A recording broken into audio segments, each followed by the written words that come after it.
On subject and object. 1. To lead in with reflections about subject and object raises the difficulty of stating what exactly the topic of discussion should be. The terms are patently equivocal. Thus subject can refer to the particular individual as well as to universal attributes of consciousness in general, in the language of Kant's prolegomena. 1. The equivocation cannot be removed simply through terminological clarification. For both meanings have reciprocal need of each other, one can hardly be comprehended without the other. No concept of the subject can have the element of individual humanity, what Schelling called egoity too, separated from it in thought. Without any reference to it, subject would lose all significance. Conversely, the particular human individual, as soon as one reflects upon it under the guise of the universality of its concept, which does not signify merely some particular being hic et nunc, is already transformed into a universal, similar to what was expressed in the idealist concept of the subject. Even the expression particular person requires the concept of species simply in order to be meaningful. The relation to that universal still inheres implicitly in proper names. They designate someone who has such and such a name and no other. And someone stands elliptically for a person. On the other hand, if one wanted to escape complications of this kind by trying to define the two terms, then one would fall into an aporia that attends the problematic of definition in modern philosophy since Kant. The concepts of subject and object, or rather what they refer to, have in a certain way priority over all definition. Defining means as much as subjectively, by means of a rigidly applied concept, capturing something objective, no matter what it may be in itself. Hence the resistance of subject and object to the act of defining. The determination of their meanings requires reflection on the very thing the act of defining truncates for the sake of conceptual manageability. Therefore it is advisable to start by taking up the words subject and object such as they are handed down by the well-honed philosophical language, as a historical sediment. Not, of course, sticking to such conventionalism but continuing further with a critical analysis. One could begin with the allegedly naive, though already mediated, view that a knowing subject, whatever kind it may be, stands confronting an object of knowledge, whatever kind it may be. The reflection, which in philosophical terminology goes by the name of intentio obliqua, is then a relating from that ambiguous concept of object back to a no less ambiguous concept of subject. A second reflection reflects the first, more closely determining the vagueness for the sake of the contents of the concepts of subject and object. 2. The separation of subject and object is both real and semblance. True, because in the realm of cognition it lends expression to the real separation, the evenness of the human condition, the result of a coercive historical process. Untrue, because the historical separation must not be hypostatized, not magically transformed into an invariant. This contradiction in the separation of subject and object is imparted to epistemology. Although as separated they cannot be thought away, the you-do of the separation is manifested in their being mutually mediated, object by subject, and even more and differently, subject by object. As soon as it is fixed without mediation, the separation becomes ideology, its normal form. Mind then arrogates to itself the status of being absolutely independent, which it is not. Mind's claim to independence announces its claim to domination.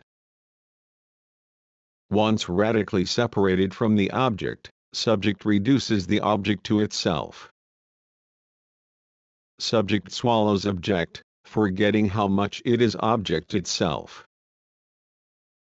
The image of a temporal or extratemporal original state of blissful identity between subject and object is romantic, however, at times a wishful projection, today just a lie.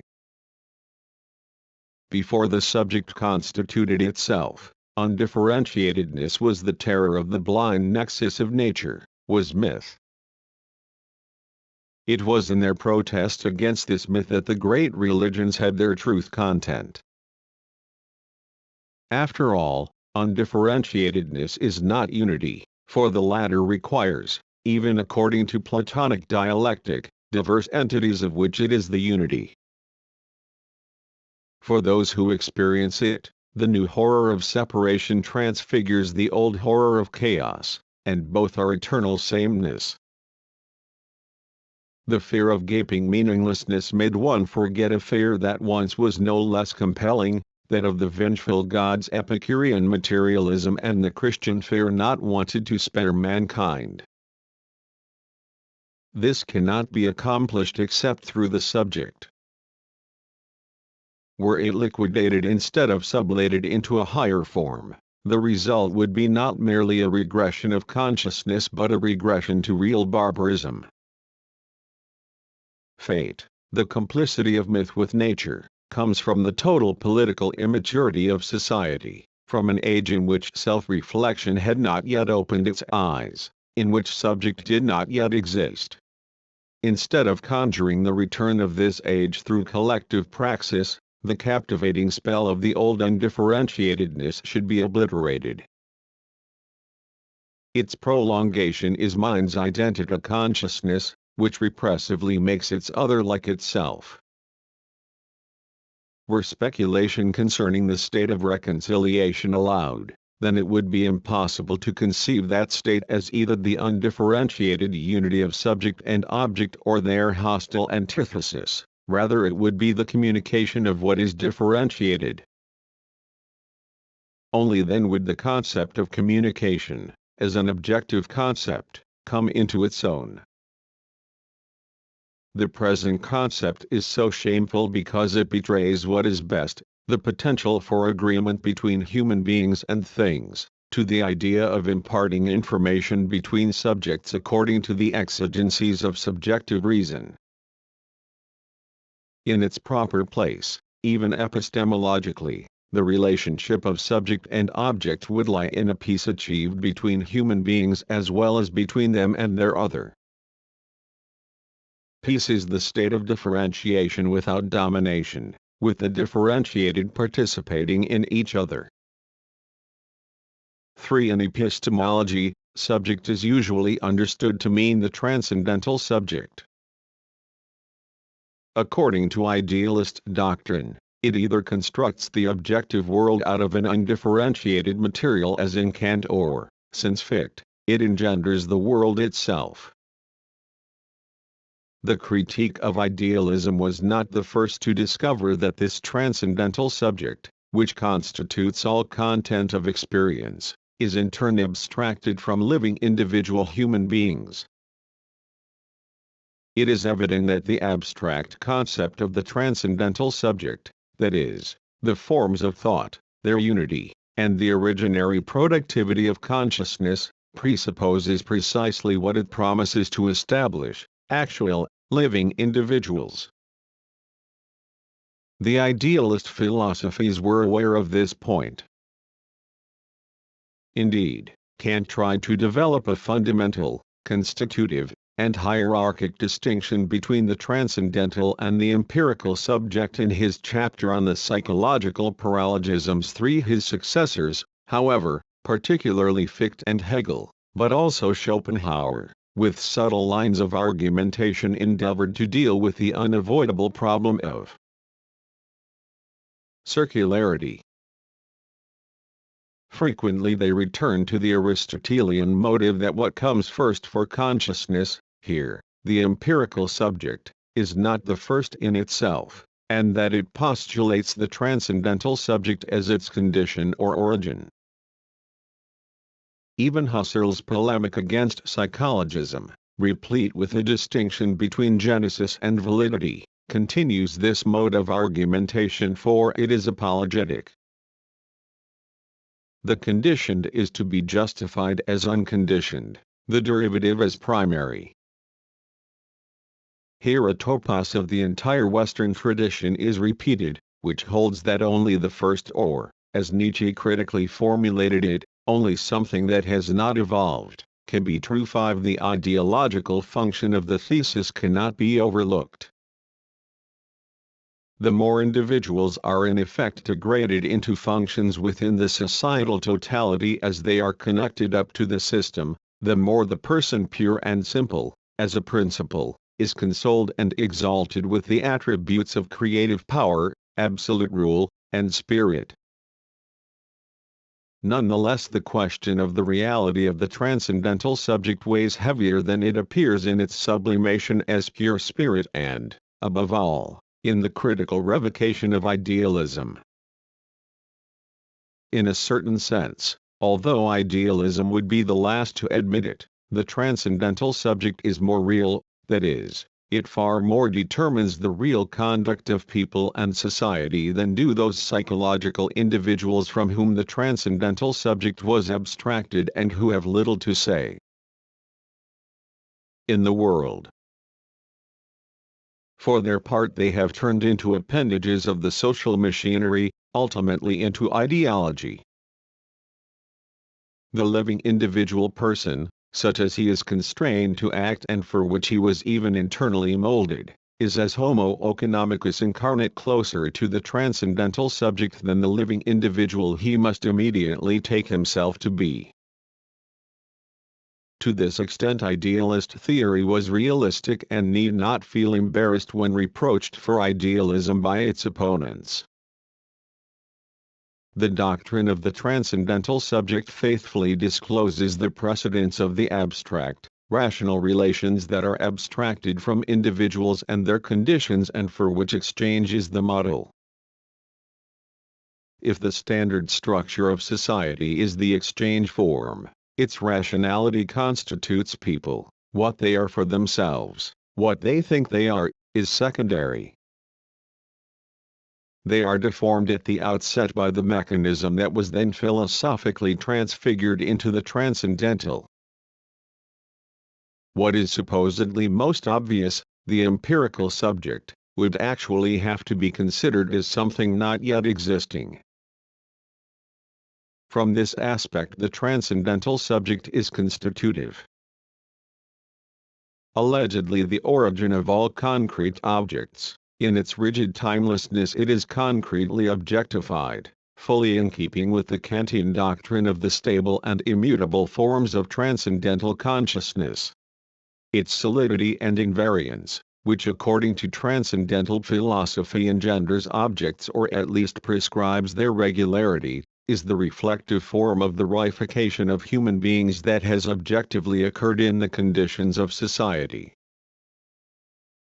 The fetish character, societally necessary semblance, historically has become the prius of what according to its concept would have to be the posterius. The philosophical problem of constitution has been inverted into its mirror image. Yet in its inversion it expresses the truth about the historic stage that has been attained. A truth, to be sure, that a second Copernican turn might theoretically negate. It certainly also has its positive moment, that the antecedent society keeps itself and its members alive. The particular individual owes the possibility of his existence to the universal. Proof of this is thought, which is itself a universal and to that extent a societal relation. Thought is given priority over the individual not only fetishistically, but idealism hypostatizes only one side, which is incomprehensible except in relation to the other. Yet the given, The scandalon of idealism it can, however, not remove, demonstrates again and again the failure of that hypostasis. For the insight into the primacy of the object does not restore the old intentio recta, the slavish confidence in the external world existing precisely as it appears this side of critique, an anthropological state devoid of the self-consciousness that first crystallizes in the context of the relationship leading from knowledge back to the knower. The crude confrontation of subject and object in naive realism is of course historically necessitated and cannot be dismissed by an act of will. But at the same time it is a product of false abstraction, already a piece of reification. Once this is seen through, then a consciousness objectified to itself, and precisely as such directed outward, virtually striking outward, could no longer be dragged along without self-reflection. The turn to the subject, though from the outset intent on its primacy, does not simply disappear with its revision. This revision occurs not least of all in the subjective interest in freedom. The primacy of the object means rather that subject for its part is object in a qualitatively different, more radical sense than object, because object cannot be known except through consciousness, hence is also subject. What is known through consciousness must be a something. Mediation applies to something mediated. But subject, the epitome of mediation, is the how, and never, as contrasted to the object, the what that is postulated by every conceivable idea for a concept of subject. Potentially, though not actually, objectivity can be conceived without a subject. But not likewise object without subjectivity. No matter how subject is defined, the existent being cannot be conjured away from it.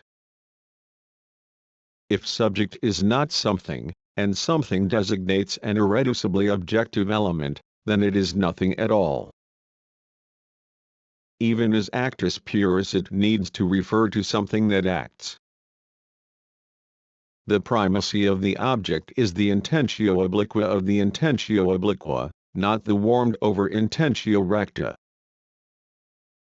The corrective to the subjective reduction, not the denial of a subjective share. Object is also mediated. But, according to its own concept, it is not so thoroughly dependent upon subject as subject is dependent upon objectivity. Idealism ignored such a difference and thereby coarsened an intellectualization that functions as a disguise for abstraction. But this occasions a revision of the prevailing position toward the subject and traditional theory, which exalts the subject in ideology and defames it in epistemological praxis. If one wants to attain the object, however, then its subjective determinations or qualities are not to be eliminated, precisely that would be contrary to the primacy of the object. If subject has a core of object, then the subjective qualities in the object are all the more an objective moment. For object becomes something at all only through being determinate. In the determinations that seem merely to be affixed to it by the subject's own objectivity comes to the fore. They are all borrowed from the objectivity of the intentio recta.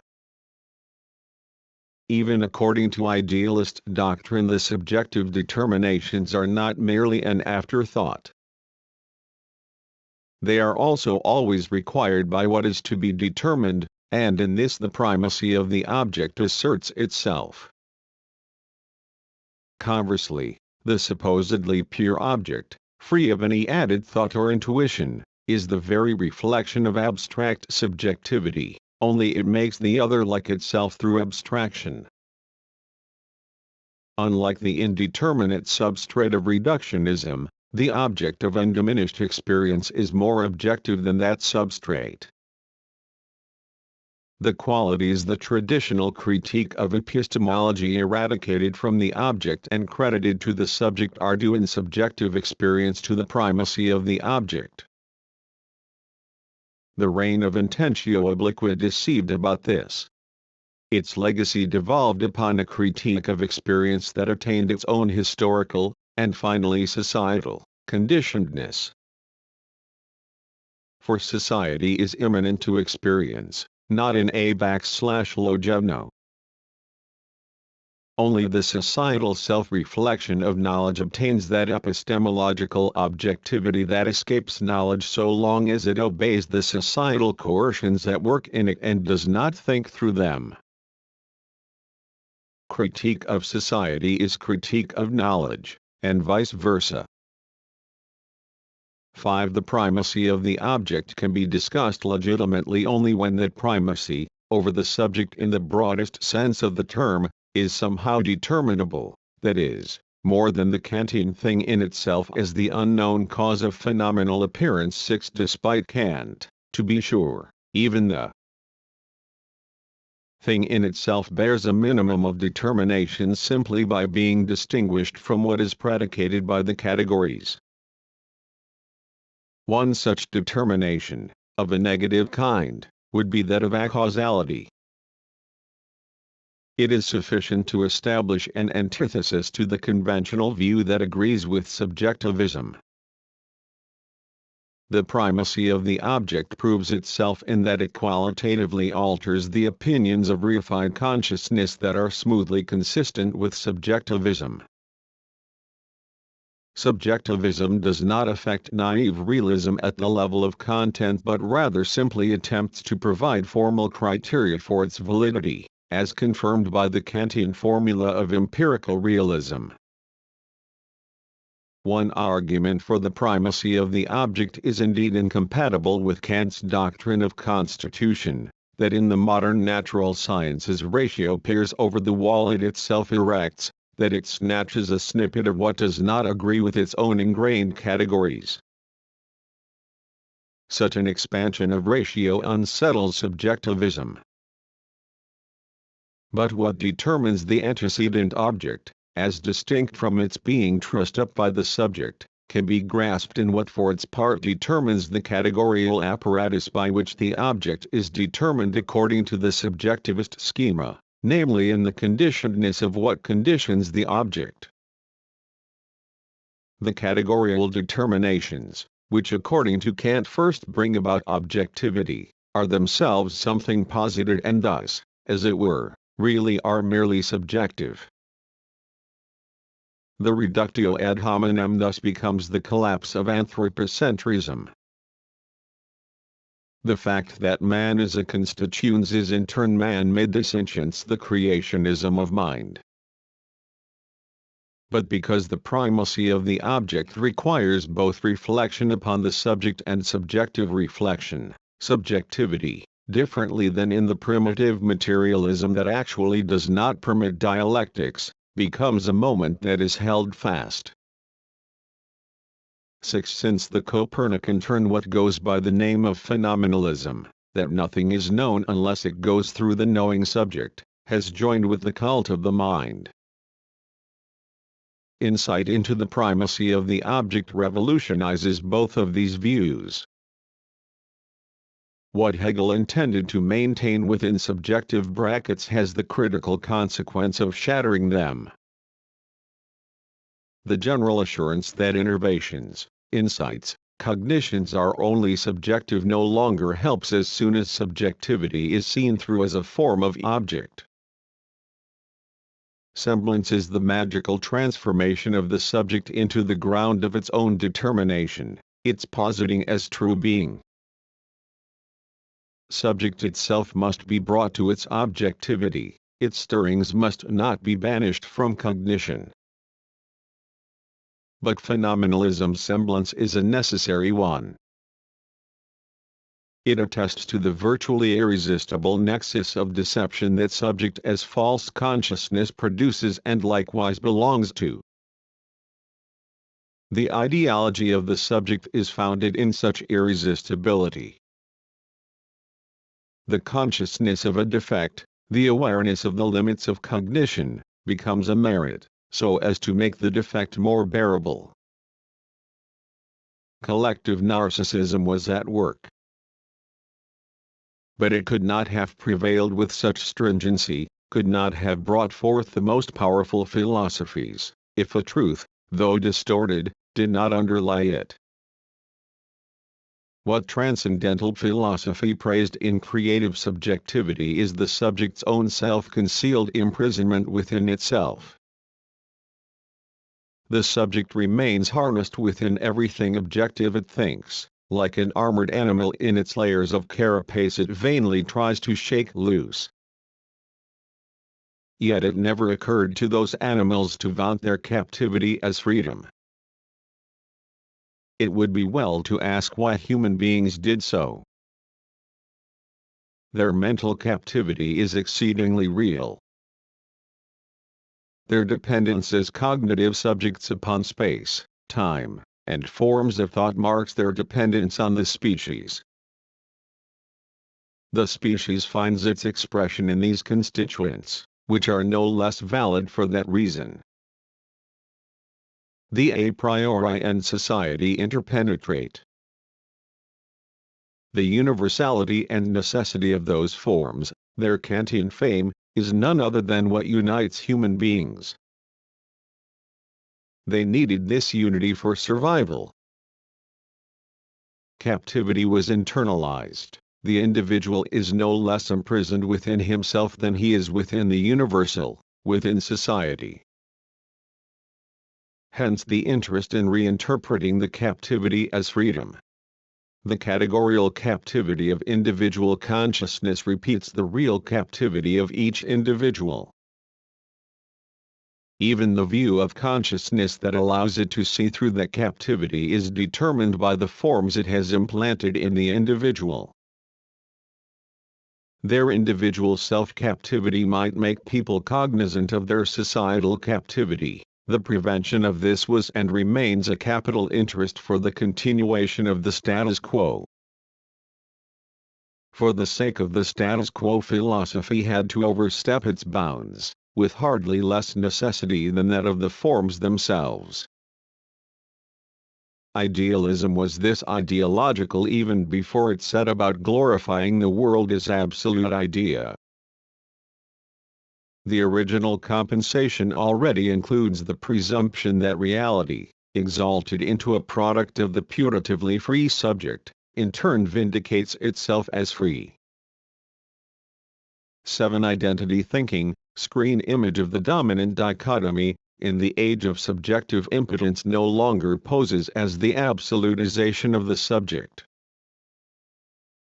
Instead, what is taking shape is a type of seemingly anti-subjectivist, scientifically objective identity thinking, what is called reductionism. The early Russell was called a neorealist. It is the characteristic form of reified consciousness at present, false because of its latent and therefore all the more fatal subjectivism. The remainder is molded according to the standard of subjective reason's ordering principles and, being abstract itself, agrees with the abstractness of that reason. Reified consciousness, which mistakenly takes itself for nature, is naive, a historical formation and itself mediated through and through. It takes itself, to speak with Husserl, for an ontological sphere of absolute origins, and takes the thing confronting it, which it itself has trussed up, for the coveted matter itself. Point 7. The ideal of depersonalizing knowledge for the sake of objectivity retains nothing but the caput mortuum of objectivity. If the dialectical primacy of the object is acknowledged, then the hypothesis of an unreflected practical science of the object as a residual determination after the subject has been subtracted away collapses. Subject is then no longer a subtractable addendum to objectivity. with the removal of one of its essential moments, objectivity is falsified, not purified. The notion that guides the residual concept of objectivity has, then, its archetype in something posited and man-made, by no means in the idea of the in itself, for which it substitutes the purified object. Rather, it is the model of the profit that remains on the balance sheet after all production costs have been deducted.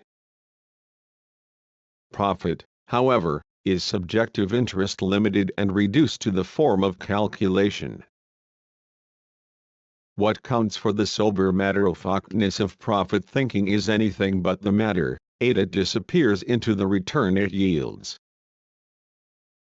Cognition, however, must be guided by what exchange has not maimed or, since there is nothing left unmaimed anymore, by what is concealed within the exchange processes. Object is no more a subjectless residuum than it is posited by subject. The two conflicting determinations fit together. The residue, which science settles for as its truth, is a product of its manipulative procedures that are subjectively organized. To define what object is would in turn be itself part of that organization. Objectivity can be made out solely by reflecting, at every historical and cognitive stage, both upon what at that time is presented as subject and object as well as upon their mediations. To this extent, object is in fact infinitely given as a task, as Neo-Kantianism taught. 9 At times subject, as unrestricted experience, will come closer to object than the residuum filtered and curtailed to suit the requirements of subjective reason. According to its present, and polemical, status in the philosophy of history, unreduced subjectivity is capable of functioning more objectively than objectivistic reductions. Not the least way all cognition is bewitched and spellbound is that the traditional epistemological theses have turned their subject matter upside down. Fair is foul, and foul is fair. The objective contents of individual experience are produced not through the method of comparative generalization, but rather through the dissolution of what prevents that experience, as itself biased, from giving itself to the object without reservation, as Hegel said, with a freedom that would relax the cognitive subject until it truly fades into the object with which it is akin by virtue of its own objective being. 10 The key position of the subject in cognition is experience, not form. What for Kant is formation is essentially deformation. The exertion of cognition is predominantly the destruction of its usual exertion, of its using violence against the object. Knowledge of the object is brought closer by the act of the subject rending the veil it weaves about the object. It can do this only when, passive, without anxiety, it entrusts itself to its own experience. In the places where subjective reason senses subjective contingency, the primacy of the object shimmers through, that in the object which is not a subjective addition. Subject is the agent, not the constituent, of object. This has consequences for the relation between theory and practice as well. 8 Even after the second reflection of the Copernican turn, there still remains some truth to Kant's most contestable thesis, the distinction between the transcendental thing in itself and the constituted, concretely objective thing.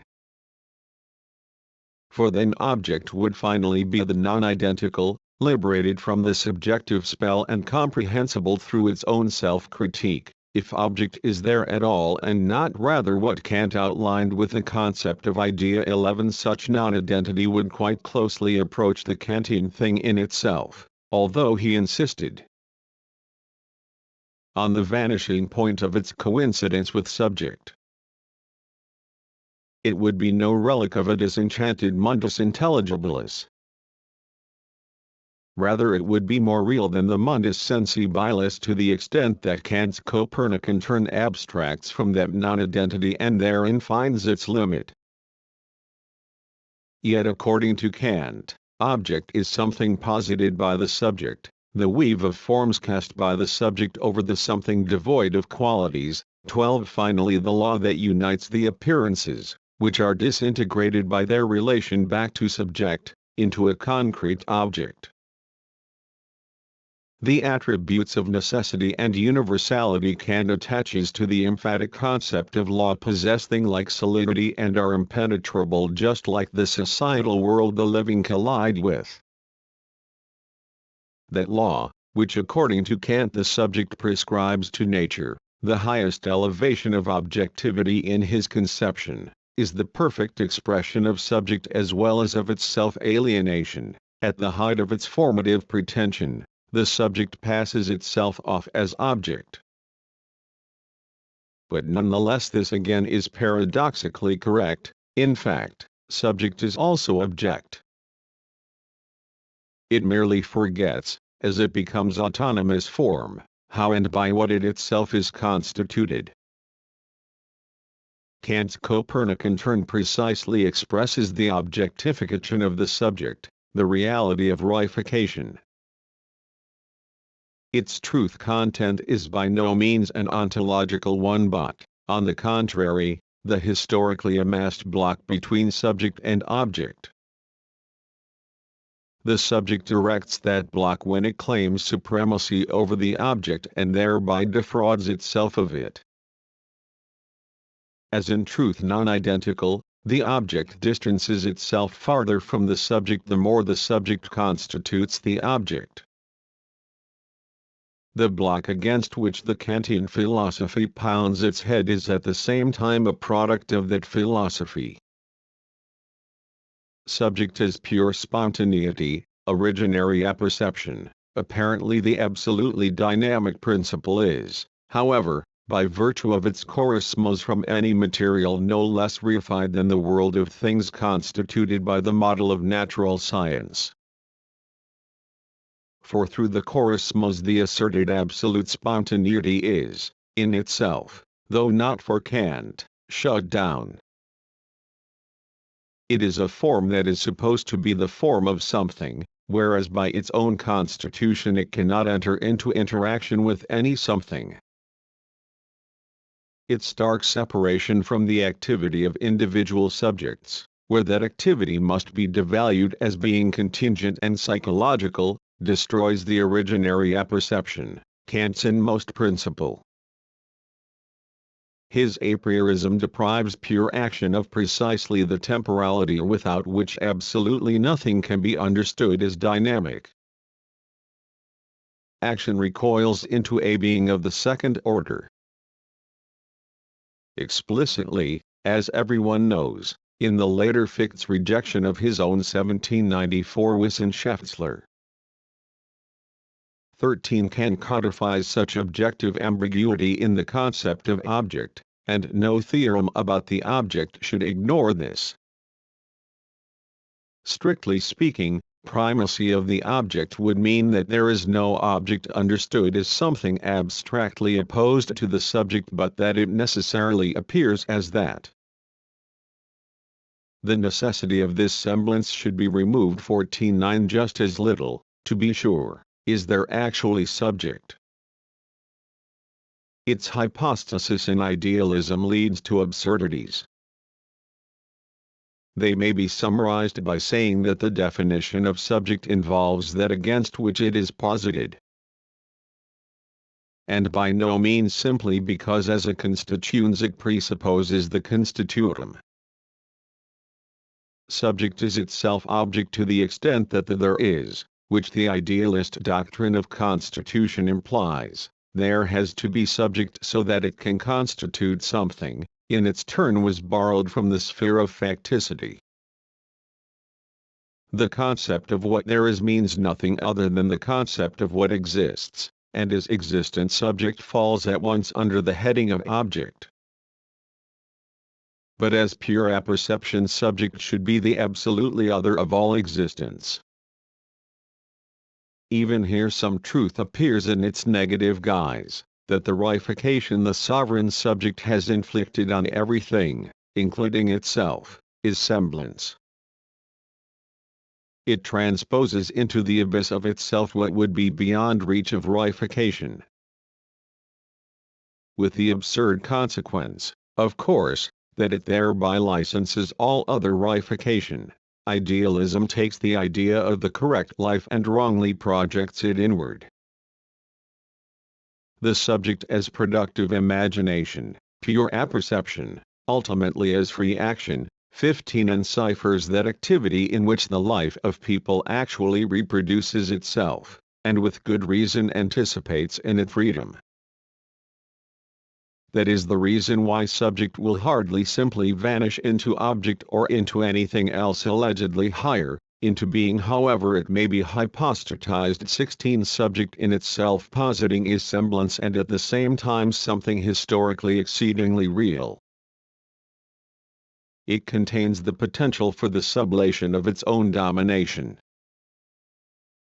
10 The difference between subject and object slices through subject as well as through object. It can no more be absolutized than it can be removed from thought. Actually everything that is in the subject can be attributed to the object. Whatever in it is not object semantically bursts open the is. The pure subjective form of traditional epistemology, according to its own concept, is always only a form of something objective, never without that objectivity, indeed not even thinkable without it. The solidity of the epistemological ego, the identity of self-consciousness, is obviously modeled after the unreflected experience of the enduring, identical object. Even Kant fundamentally relies on this. He could not have claimed that the subjective forms are conditions of objectivity if he had not tacitly granted them an objectivity borrowed from the one to which he contrasts the subject. However, at the extreme where subjectivity contracts, from the single point of its synthetic unity, what is taken together is always only what in itself belongs together anyway. Otherwise synthesis would be mere arbitrary classification. Of course, without the subjective act of synthesis such a belonging together is just as inconceivable. Even the subjective a priori can be claimed to have objective validity only insofar as it has an objective side. Without it the object constituted by the a priori would be a pure tautology for subject. Finally, by virtue of its being indissoluble, given, and extraneous to the subject, its contents, what Kant calls the matter of cognition, is likewise something objective in the subject. 17 Accordingly, it is easy to think of the subject as nothing and of the object as absolute, a tendency not far from Hegel's thoughts. But this is once again transcendental illusion. Subject is reduced to nothing through its hypostasis, making something out of nothing. 18 The hypostasis defaults because it cannot satisfy the innermost, naive realistic criterion of existence.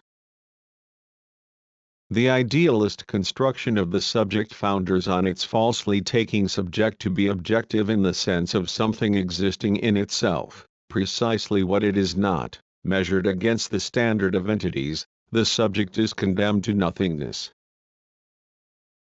Subject is all the more the less it is, and all the less the more it believes itself to exist, to be for itself something objective.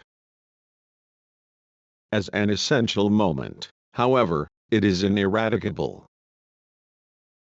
Upon the elimination of this objective moment the object would come apart diffusely like the fleeting stirrings and twinklings of subjective life. 11 Object, though attenuated, also is not without subject. If object itself lacked subject as a moment, then its objectivity would become nonsense. This is flagrantly obvious in the weakness of Hume's epistemology. It was subjectively oriented while still believing it could dispense with the subject. 19 Therefore it is necessary to judge the relationship between individual and transcendental subject. The individual subject, as has been stated since Kant and countless variations, is an integral component of the empirical world. Its function, however, its capacity for experience, which the transcendental subject lacks, for no purely logical entity could have any sort of experience, is in truth much more constitutive than the role idealism ascribed to the transcendental subject, which is itself a profoundly, pre-critically hypostatized abstraction of individual consciousness. Nevertheless, the concept of the transcendental is a reminder that thinking, by virtue of its own immanent elements of universality, transcends its own inalienable individuation. The antithesis between universal and particular too is necessary as well as deceptive. Neither one can exist without the other, the particular only as determined and thus universal, the universal only as the determination of a particular and thus itself particular. Both of them are and are not. This is one of the strongest motives of a non-idealist dialectics. 12 The subject's reflection upon its own formalism is reflection upon society, with the paradox that, following the intention of the later Durkheim, on the one hand the formative constituents originate in society, while on the other hand, as current epistemology can boast, they are objectively valid. In Durkheim's arguments they are already presupposed in every proposition that demonstrates their conditionedness. 20 This paradox may well be one with the subject's objective captivity within itself. The cognitive function, without which there would be neither difference nor unity of the subject, for its part has arisen historically. It consists essentially in those formative constituents. To the extent that there is cognition, it must take place in accordance with them, even where it looks beyond them. They define the concept of cognition. Yet those formative constituents are not absolute but rather a historical development like the cognitive function itself. It is not beyond the pale of possibility that they could disappear. To predicate their absoluteness would posit the cognitive function, the subject, as absolute. To relativize them would dogmatically revoke the cognitive function. To counter this, it is claimed that the argument involves a silly sociologism, that God created society and society created man and God in man's image. But the anteriority thesis is absurd only so long as the individual or its biological prototype is hypostatized. In view of evolutionary history, it is more likely to assume the temporal prius, or at least the simultaneous copresence of the species. That the human being was there before the species is either a biblical echo or sheer Platonism. Nature at its lower stages is full of non-individuated organisms. If, as more recent biologists maintain, human beings in fact are born so much more ill-equipped than other creatures, then they probably could have survived only in association, through rudimentary social labor. The principium individuationis is secondary to that, hypothetically a kind of biological division of labor. It is improbable that some single human first emerged, archetypically. The belief in such an emergence mythically projects the principium individuationis, now historically fully developed, backward into the past or onto the celestial realm of eternal ideas. The species may have individuated itself through mutation, in order then, through individuation, to reproduce itself in individuals by relying on biological singularity. The human being is a result, not an a/do. The insights of Hegel and Marx penetrate all the way into the inmost aspects of the so-called questions of constitution. The ontology of the human being, the model for the construction of the transcendental subject, is centered on the developed individual, as is indicated linguistically by the ambiguity in the article the, which names the species as well as the individual. 21. To this extent nominalism, much more than its opponent, ontology, includes the primacy of the species, of society. To be sure, ontology makes common cause with nominalism by at once denying the species, perhaps because it suggests animals; ontology, by exalting the individual into the form of unity and into a being in itself as opposed to the many.